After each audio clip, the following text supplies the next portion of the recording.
아멘. 예, 오늘 말씀에 나오는 마리아, 마르다, 성경에 굉장히 익숙한 말씀이죠. 복음서에는 마리아라는 여인이 무려 5명이 나옵니다. 오늘 본문에 나오는 나사로의 형제 마리아는 예수님께 향유 옥합을 부은 그 여인입니다. 향유 옥합은 올리브 나무 기름이죠. 한 여인의 결혼 지참금에 해당하는 아주 소중한 거라고 합니다.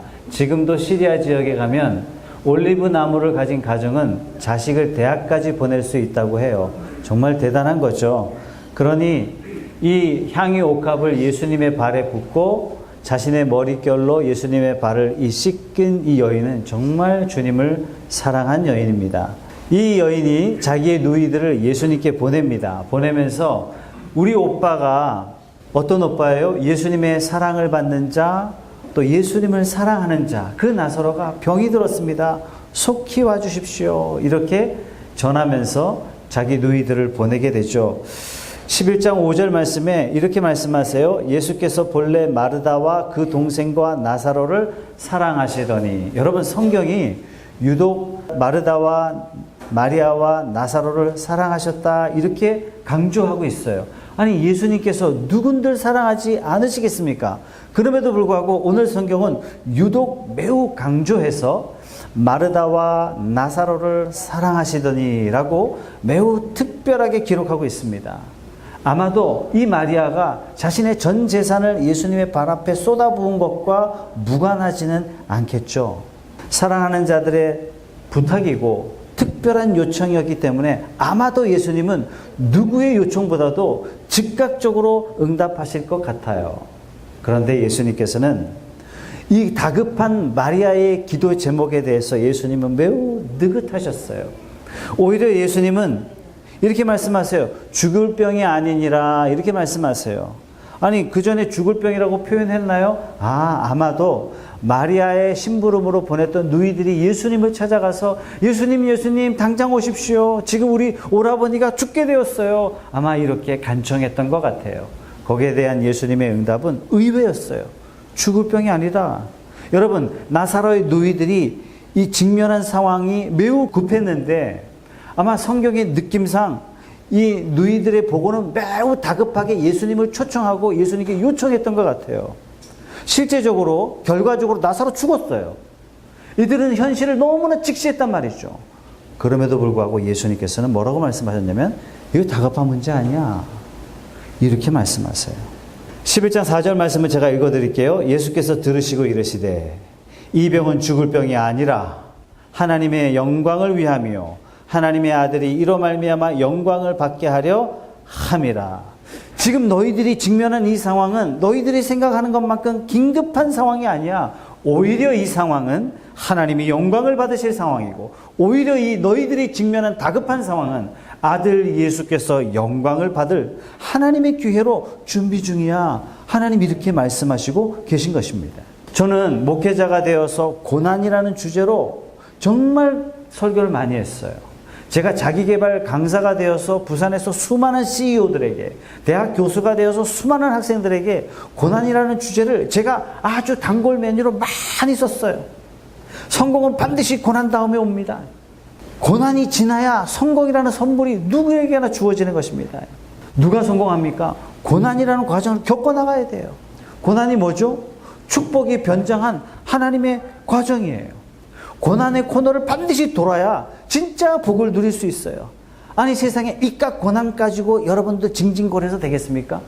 이거 고난 때문에 이거 못 이겨가지고 이거 되겠습니까? 라는 설교와 강의를 제가 얼마나 많이 했겠습니까? 그런데 이 고난은 현실이에요.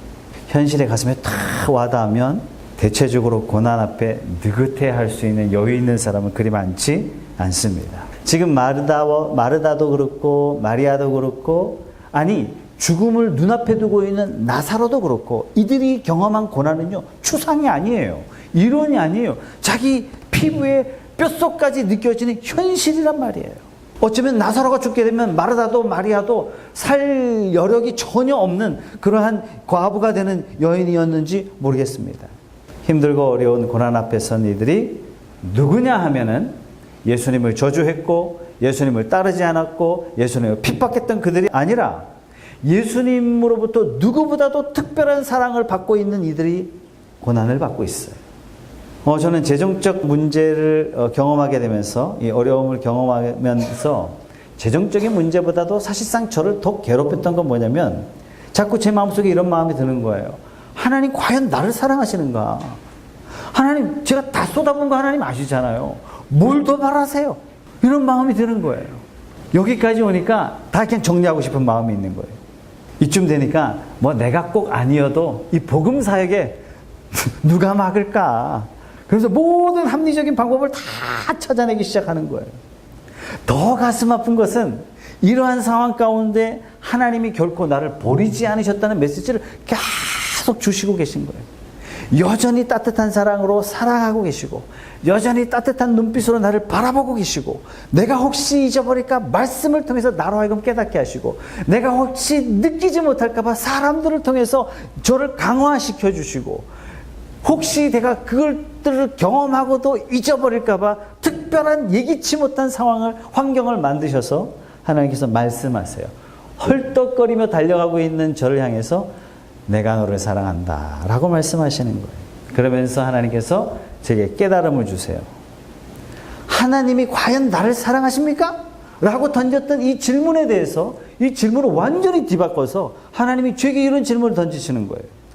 너는 이런 상황에도 나를 사랑하느냐? 그럼에도 불구하고 하나님의 사랑이 신실하셨듯이 하나님이 제게 이걸 물으세요. 너도 내게 보내는 그 사랑이 변함이 없는 신실한 사랑이 되기를 주님께서 원하시는 겁니다. 왜요? 우리 주님께서 오늘 나오는 주인공인 나사로를 향해서 이렇게 호칭하세요. 11절 말씀에 보면 친구라 그래, 친구. 여러분, 사랑하는 친구와 진실한 우정에 진실한 사랑을 나누는 것은 결코 일방적이지 않아요. 반드시 쌍방 소통이 이루어지는 사랑이에요. 너는 나를 사랑하느냐? 이 질문 속에는 우리 주님이 이렇게 말씀하세요. 나는 너를 위해서 내 목숨을 다 내어 놓았는데 너는 정말 나를 사랑하느냐? 고난 중에도 그럼에도 불구하고 나는 주님을 사랑하는가? 우리는 노래해요. 포도나무에 열매가 없어도, 우리의 양이 없어도, 밭에 소출이 없어도, 외양간에 소가 없을지라도 우리는 춤추며 찬양합니다. 나는 여호와로 말미암아 즐거워하고 기뻐합니다. 형편이 좋을 때는 누구나 할 수 있는 노래인데, 정말 이 노래가 나의 신앙이 되기 위해서는 반드시 시험을 거쳐야 해요. 저는 그 시험 가운데 있는 것 같습니다. 그런데 이 시험은 하나님께서 모든 성도에게 다 주시는 물음이라는 거예요. 누구도 예외 없이 하나님께서 물어보세요. 너는 나를 사랑하느냐? 놀랍게도 베드로의 고백으로 하나님께서 그 위에 교회를 세우시면서 베드로에게 끊임없이 던져진 반복적인 질문이 이거였어요. 너는 나를 사랑하느냐? 아마도 이 질문 속에는 십자가의 그 깊은 사랑을 너는 이해했느냐? 하나님이 너 한 사람을 세우기 위해서 창조 세계의 플랜을, 온 우주를 지금 돌리고 있는 그 하나님의 마음을 너는 알고 있느냐? 하나님의 마음을 깨닫기를 원하시는 것 같습니다. 우리가 읽은 본문은 아니지만 5절에서 7절 말씀에 이런 말씀이 있어요. 예수께서 본래 마르다와 그 동생과 나사로를 사랑하시더니 나사로가 병들었다 함을 들으시고 그 계시던 곳에 이틀을 더 유하시고 그 후에 제자들에게 이르시되 유대로 다시 가자 하시니, 여러분, 논리적으로 성립되지가 않아요. 정말 예수님이 특별히 사랑하시니까 누구의 요청과 비교할 수 없을 정도로 지체치 말고 예수님은 속히 가셔서 고쳐주셔야 돼요. 근데 이틀을 더 유하셨어요. 더군다나 7절 말씀에 다시 가자, 다시 가자. 나사로의 소식을 듣고 바로 갈 수 있는 상황도 이틀을 더 유하셨고, 거기다가 또 다시 가자예요. 더 멀리 가셨어요. 답답한 현실을 만나면 다 발을 동동 굴러요. 여간 애타는 일이 아니에요. 우리는 교회 공동체가 그런 상황에 직면해 있습니다. 뿐만 아니라 우리 각자가 다 경제적인 상황, 어려움에 직면해 있어요. 더더군다나 다 진로의 문제 때문에 내 앞길이 다 안개와 같다라는 그런 현실. 불확실성의 시대, 내 인생은 앞으로 어떻게 전개될 것인가? 더 불행한 것은 우리의 인생의 연수가 더 길어진다는 얘기예요. 그리고 깨끗하게 내 인생을 알 수 있는 것이 아니라 내 인생이 그냥 말할 수 없이 불확실한 가운데 내 인생이 놓여져 있다는 사실이에요. 더 놀라운 것은 한 살 한 살 나이를 먹어가면서 몸의 이상 징후들이 하나씩 나타나요. 이것이 우리 모두가 처한 현실입니다. 결코 만만치 않은 일이에요. 그런데 놀라운 것은 오늘 말씀처럼 예수님이 여전히 나사로의 문제를 해결하셨던 것처럼, 해결하신 방법처럼 우리의 문제에도 예수님께서 즉각적으로 반응하지 않으신다는 얘기예요. 왜 즉각적으로 반응하지 않으실까라는 이 질문에 대해서는 오늘 말씀이 우리에게 굉장히 명쾌한 대답을 주십니다. 아마도 예수님이 나사로에게 바로 가셨더라면 분명히 나사로는 다시 살아났을 거예요. 왜요? 예수님은 38년 병자도 고치셨어요. 오병이어 기적을 베푸신 분이 바로 이분이에요. 왕의 신하의 아들을 고쳐주셨어요. 물을 포도주 되게 하신 분입니다. 아마도 나사로가 죽기 전에 예수님이 도착하셨더라면 예수님은 고치셨을 겁니다. 이 믿음에 대해서도 마르다도 고백을 합니다. 21절 말씀해 보니까 마르다가 예수께 여짜오되 주께서 여기 계셨더라면 내 오라버니가 죽지 아니하였을 것입니다. 예수님은 병을 멸하실 수 있으시고 예수님은 어떤 병이든지 고치실 수 있는 분임을 마르다는 분명히 알았어요. 근데 한 가지를 몰랐어요. 그걸 예수님께서는 가르쳐주고 있는 것입니다. 그래서 마르다가 얘기해요. 예수님을 딱 만나고 나서 예수님 너무 늦게 오셨습니다. 예수님 상황이 종료되었습니다. 홀로 살고 있는 한 청년이 있었어요. 이 청년에게는 3개의 소원이 있었습니다. 많은 돈이 있었으면 좋겠다라는 소원이 있었어요. 또 하나 청년이기 때문에 예쁜 여자를 만났으면 좋겠다는 소원이 있었어요. 그리고 이 여자와 결혼해서 행복하게 사는 3가지 소원을 가지고 있었어요. 늘 상상했어요.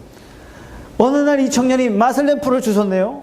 램프를 쓱 문질러 보니까 세상에 지니가 나타나서 주인님, 제가 주인님에게 딱 한 가지 소원을 들어드리겠습니다. 말씀하십시오. 고민이 생겼어요. 자기의 소원은 3가지인데 딱 한 가지 소원을 말하라고 하니까 셋 중에 뭘 골라야 될지 모르겠어요.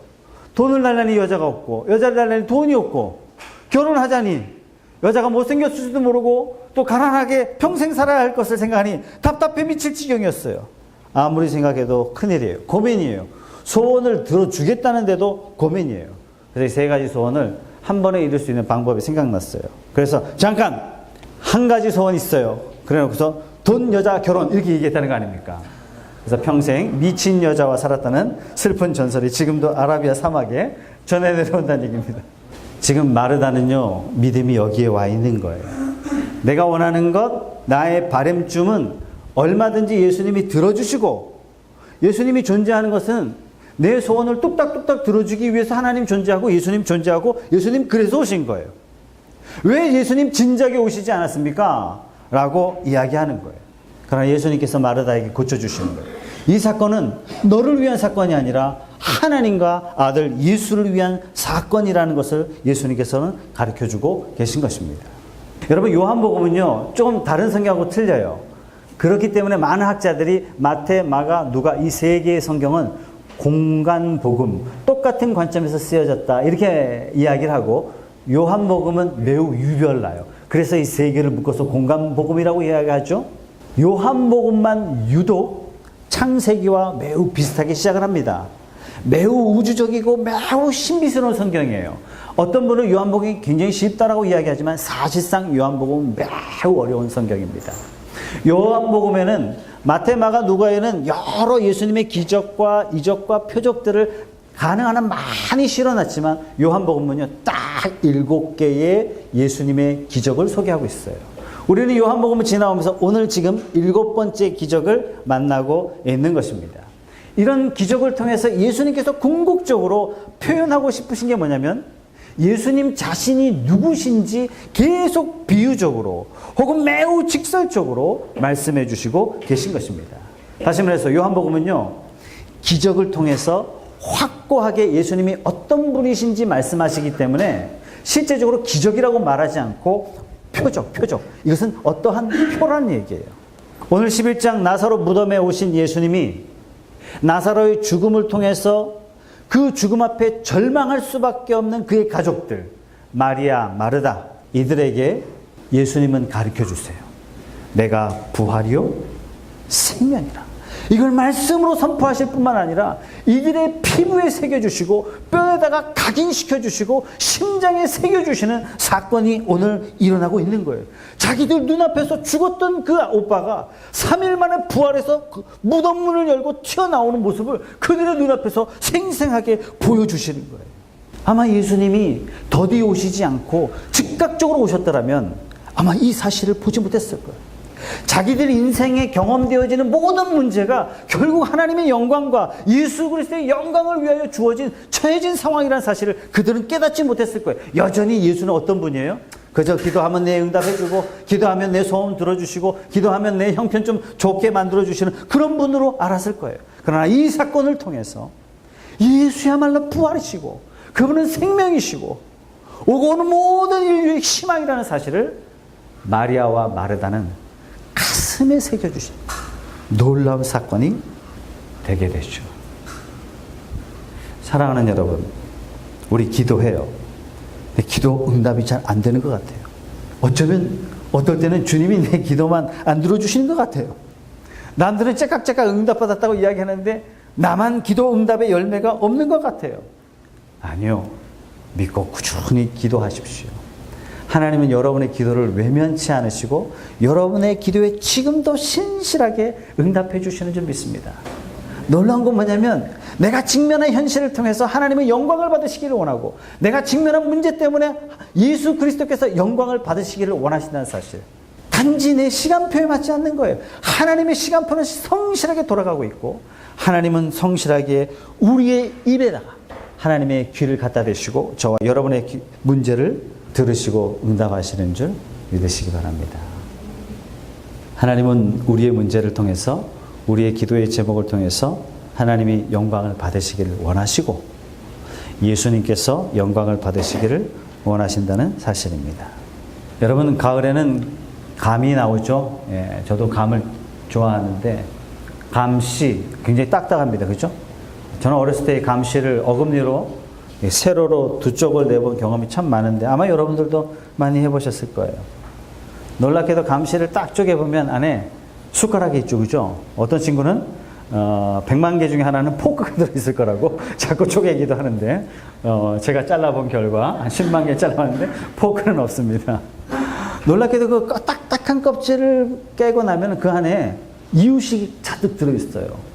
이 이유식은 이 씨가 밖에서 1년을 있든 2년이 있든 이 생명의 씨앗이 계속 유지되도록 영양분 역할을 해요. 참 놀랍죠. 여러분 어떻게 이 씨앗이, 이 씨눈이 수많은 감을 낼 수 있죠? 이유는 딱 하나예요. 그 씨앗이 땅바닥에 떨어져 묻혀야 돼요. 다시 말해서 그 씨가 죽어야 많은 열매를 맺습니다. 오늘 예수님께서 이렇게 말씀하세요. 나사로의 무덤에서 예수께서 뭐라고 말씀하시냐면 내가 부활이요 생명이다 이렇게 말씀하시는 것은 부활하려면 죽어야 되잖아요. 이 말씀은 이미 예수께서 죽음을 전제하시고 말씀하시는 거예요. 내가 이 땅에 온 것은 죽기 위함이다. 나의 사명은 부활이요 나의 선물은 너희들에게 주는 생명이다 이렇게 말씀하시는 거예요. 사랑하는 여러분, 우리는 예수 만나기 전에 이미 허물과 죄로 죽었던 우리 아니었습니까? 저와 여러분들을 다시 살리시기 위해서 예수 그리스도께서 이 땅에 오셨고 예수 그리스도께서 부활하셨고 예수 그리스도께서 저와 여러분들에게 생명을 선물로 주신 줄로 믿습니다. 우리는 하나님께 가까이 나아갈 수 없는 사람이었어요. 그러나 우리는 그 하나님을 아빠 아버지라 부르면서 담대히 그 보좌 앞에 나아갈 수 있게 된 줄로 믿습니다. 인간은요 하나님의 손에 의해서 지음받았기 때문에 하나님을 닮도록 지음받았기 때문에 천성적으로 하나님을 찾게 돼 있어요. 인간은 에덴 동산에서 쫓겨났기 때문에 천성적으로 에덴 동산을 추구하게 되어 있습니다. 그러나 하나님을 잃어버린 인간이 다시 그런 세상을 만들 수 없어요. 찾아갈 수 없어요. 그래서 인간이 할 수 있는 방법을 찾았어요. 그게 뭐냐면 돈이에요. 돈. 권력이에요. 명예예요. 이것들이 있으면 우리는 천국과 같은 삶을 영위할 거라고 생각하고 끊임없이 추구합니다. 그러나 결과는 하나님 없는 이 세 가지는 헛되고 헛되니 헛되고 헛되도다. 모든 것이 헛되도다. 반대로 하나님을 만난 돈, 하나님과 함께하는 명예, 하나님을 통한 권력은 삶을 풍요롭게 하고 인생을 살맛나게 하고, 하나님을 만난 돈은 그 돈으로 자신을 행복하게 할 뿐만 아니라 남도 행복하게 해요. 이렇게 되려면 본질적으로 죄인의 모습을 벗지 않고는 불가능합니다. 그래서 예수님이 이 땅에 오셔서 우리를 대신해서 죽으심으로 예수께서 부활과 생명 되셔서 저와 여러분들을 다시 살게 하시고, 저와 여러분의 인생을 진짜 보람있게 하시고, 저와 여러분의 인생을 참으로 가치 있게 만들어 주시는 것입니다. 오늘 마르다 가정에 그의 오라비 나사로가 큰 병에 걸린 것은 현상적으로 가장 중요한 문제였을 거예요. 그러나 예수님은 이것보다 더 중요한 문제가 있다. 죽을 병으로부터 낫는 것도 중요하지만 그것보다 더 중요한 것은 예수로 말미암아 부활과 생명을 얻는 것이다. 하나님의 자녀가 되는 것이에요. 여러분, 인간이 왜 병듭니까? 인간이 왜 실수합니까? 인간이 왜 죄 가운데 거합니까? 인간이 왜 실패하게 됩니까? 인간은 왜 죽도록 일해야 됩니까? 인간은 결국 죽을 수밖에 없습니까? 그 모든 원인은 하나님을 떠난 데 있습니다. 마르다와 마리아는요, 이거를 잘 몰랐어요. 그러나 예수님께서는 그가 알던 모르던 인간의 근원적인 문제를 해결하시고자 예수님께서는 죽으시러 이 땅에 오셨고, 결국 생명과 부활로 저와 여러분들에게 선물을 주시고자 오셨다는 사실이에요. 여러분, 참 놀랍죠? 마르다와 마리아는 이게 필요한 줄도 몰랐어요. 그러나 예수님은 주셨습니다. 오늘 말씀을 묵상하면서 저와 여러분들이 세 가지를 생각하고 하나님 앞에 기도했으면 좋겠습니다. 첫째는요, 우리가 하나님 앞에 감사해야 돼요.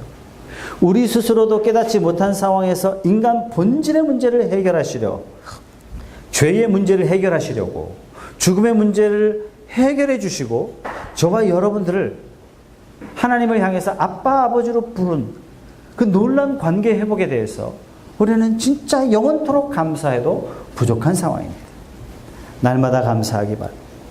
우리의 처해진 상황이 어떠한 상황에 직면해 있더라도 우리는 이 사실 때문에 감사하고 하나님을 찬양할 수밖에 없다는 사실을 잊지 말아야 됩니다. 두 번째는요, 이 하나님 앞에 간구해야 돼요. 하나님께서 아들 예수를 내어주셨는데 뭘 더 아끼시겠습니까? 구하라 주실 것이요, 찾으라 찾을 것이요, 문을 두드리라 그러면 열릴 것입니다. 왜 주신다고요? 하나님의 영광과 그의 아들의 영광을 위해서 하나님은 저와 여러분들의 삶의 기도의 제목에 응답해 주실 줄로 믿습니다. 그렇다면 우리가 오늘 하루를 어떻게 살아야 될까요? 내 삶을 통해서 어떻게 부활과 생명 되신 예수 그리스도를 드러낼 수 있을까? 어떻게 하면 내 삶을 통해서 그 신실하신 하나님의 사랑을 나타낼 수 있을까? 어떻게 하면 내 삶을 통해서 하나님의 복되심을 세상에 증거하며 살아갈 수 있을까? 이 세상에 하나님의 영광과 그리스도의 영광을 비추어내는 거울과 같은 하나님의 사람들이 되시기 바랍니다. 여러분은 지금 고난 가운데 있는 것이 아니라 하나님의 영광을 예비하는 중에 있음을 잊지 마시기 바랍니다. 기도하겠습니다.